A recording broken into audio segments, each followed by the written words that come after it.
7h32, un choc pour sa communauté d'abonnés bien au-delà. Première nuit en garde à vue pour Norman, suivi par 12 millions de personnes sur les réseaux sociaux. Oui, le youtubeur est toujours interrogé par la police, soupçonné de viol et de corruption de mineurs.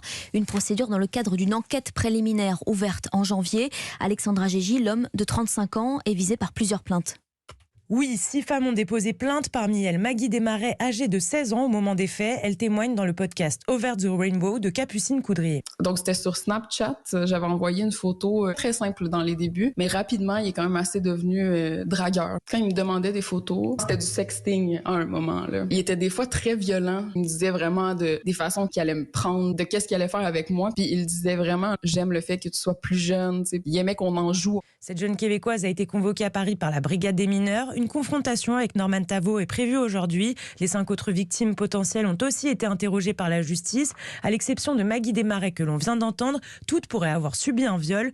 2 d'entre elles étaient mineures. Depuis 2018 et les premiers témoignages sous le hashtag Balance ton youtubeur sur Twitter, aucune réaction de la part de Norman Tavo, mais son attaché de presse avait à l'époque réfuté les accusations.